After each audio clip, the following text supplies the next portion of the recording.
Good evening, fellow Toastmasters, friends, and anyone who's thinking about becoming a Toastmaster. This is the second session I have in my Meet the Members of Calgary Pacesetters interviews. And tonight we have one of our core members. She's our current VP membership. She's taken pretty much every role in our executive members board, and she is acing everything she takes on. Let's introduce and welcome Twila Tayfel. She's been a Toastmaster for as long as I have been, and she's my role model, I have to say. So welcome, Twila, and good to see you here.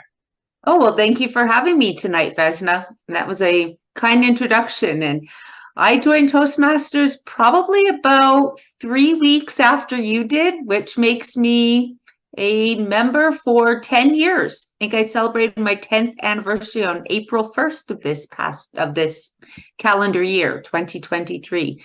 It's gone by fast, and it's been a very enjoyable 10 years with the club. Twila did join the same time as me and my daughter, and there was a few of us that joined that same year. So that core group is still there. Twila, I have a question for you. You're such a great speaker, and I'm wondering, why did you join Toastmasters? I joined Toastmasters at the recommendation of a school principal. I had just moved to a new school and was going to teach a new grade level, new subject, or new to me. And the principal suggested taking Toastmasters as a way to boost my confidence and maybe bring some new spark or panache to my speaking skills in front of the classroom. And I joined, and I've been with the Calgary Pacesetters ever since. I don't know if I ever asked you, but why did you pick Calgary Pacesetters? And I had the same question with Paul. He lives way out there, and he still comes to Calgary Pacesetters. You're on the north side too, and our club is deep south. So how come you picked Calgary Pacesetters? Well, when I was searching online for clubs, I looked for a day of the week that I was available, and Calgary Pacesetters was one of the few Tuesday evening clubs. Thought, okay, I'll go check it out. It's a little bit of a drive, but if I like it, I like it. If I don't, I don't. And as soon as I walked into the door of the Calgary Pacesetters, I was met very warmly by the then president, Alec Campbell, and I felt right at home. Tuesday evenings worked out as a day of the week for me, and I continue to attend. Okay. And what is your favorite part of Pacesetter? You've been there. I think we're the camaraderie and the networking and the relationship building. I originally joined Toastmasters to maybe improve my confidence speaking skills and be credible and come across in that I show passion and enjoyment in everything I speak. I learned that. I also picked up leadership skills along the way that I was never expecting. And Toastmasters has become almost a second family. I consider people there good friends, people that I could count on, go to for advice or suggestions and ideas, and just a way that everybody treats everybody with respect, and that we are all there to learn and grow. And just the warm, supportive environment that our club gives off.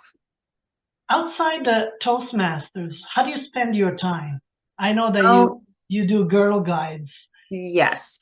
So as you know, I've been also a longtime Girl Guide member, and Toastmasters has actually really helped me in that too, because I got the confidence to take on a bigger leadership role with the organization. So Girl Guides is one way I spend my time. I'm also involved with my church. So I belong to some various ministries and organizations, committees within my church.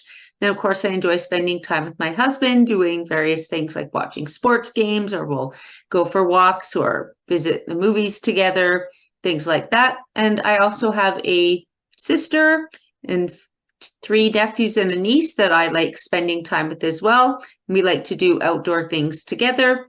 So a lot of fun times. My work is challenging, so I like to have some things that I enjoy to balance myself out. I'm very fortunate that I'm able to do that, have the fortune, the good health to be able to do a lot of things and have a supportive community around me to help enjoy those things. Okay. Thank you. Now, you mentioned already in your answers, but what is it, something that you learned or gained by being part of Toastmasters, period, not just our club, but I know you've done some work outside our club. So what is it that you enjoyed? What is it that you learned from being a Toastmaster? Well, I entered club contests, so I learned how to bring my speeches and evaluations to the next level. And I've learned from some of the very best speakers that our district has to offer. And it was fantastic competing with them. I never thought I was the type to enter speech contests, but I really enjoyed that. I've also learned how to work more with technology and do some public relations things. I'm still not as skilled as my interviewer here, Vesna, with Canva and all those PR things. So she's my role model in that. She's so skilled and talented. But just the leadership and how to be an effective leader and make members feel welcome in the club and help our club to grow and be what it is. And I honestly thought I would join Toastmasters for a year. I never thought I would actually be still doing it 10 years on and still finding out new things about myself and about others and gaining new skills every time I visit the club for a meeting and going outside the club as well. Toastmasters has taught me so much, and it's an organization I really recommend that everybody at least comes to try out for 2 to 3 meetings. And if you enjoy it, like it, think you can learn and have it be a good fit, great. If not, at least you can say you tried it and say, well, it wasn't quite for me. Okay. So, you know what? I heard something at the last meeting. One of our members mentioned that this is something that she's going to do as a lifetime thing. So is that something? And we have one of our members. He's been in our club, and you mentioned him, like when you walked into Calgary Pacesetters, he was the president, and he's been in Calgary Pacesetters for 28 years, I think. Is that something that you're considering, like staying? And like, I agree with you. It's the second family, and that's what I call Calgary Pacesetters. This is my Toastmaster family. So is that something that you're considering doing, like for years to come?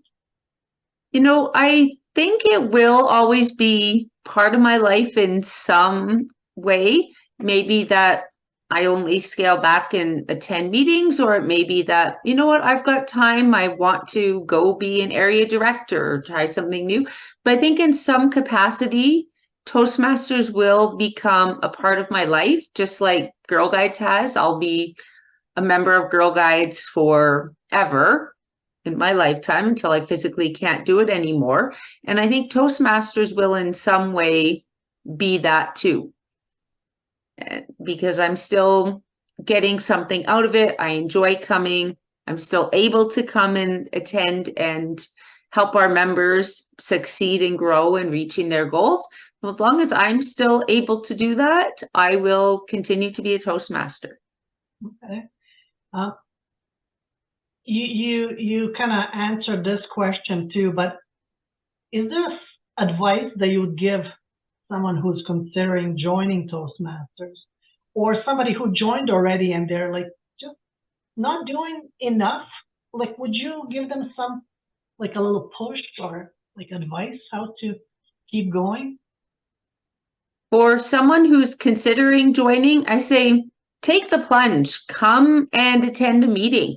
You can go to any club, doesn't have to be Calgary Pacesetters, although I welcome everybody who wants to come visit our meeting. I think we're one of the best clubs in Calgary. Check us out.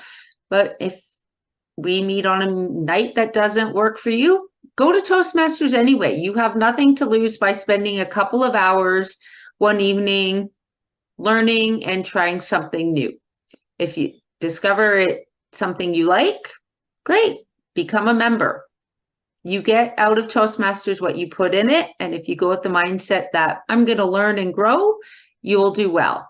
Now, if you've just joined the club and you feel stagnant, like, Lord, you don't want to go, I suggest getting a mentor or talking with the mentor that you have.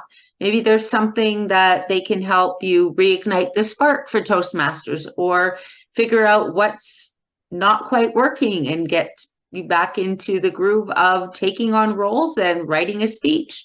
I know a lot of people that are intimidated by giving speeches because they feel they're not ready.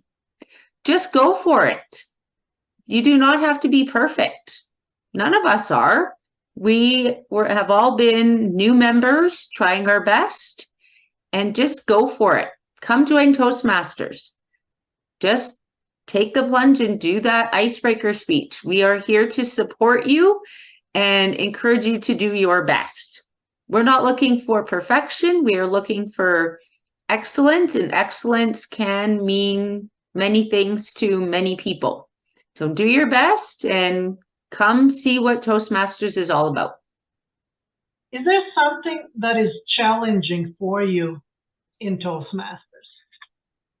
I think in some ways it is speeches as well, and trying to incorporate the humor. I'm not a naturally funny person, so trying to do something humorous is a little challenging to me.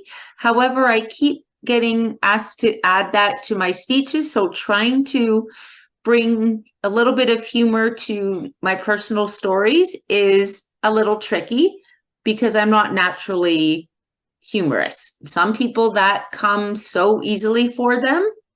For me, writing the serious speeches and doing something, telling stories that are personal to me but not necessarily funny, is easier. So being funny and trying to be a joke person is difficult.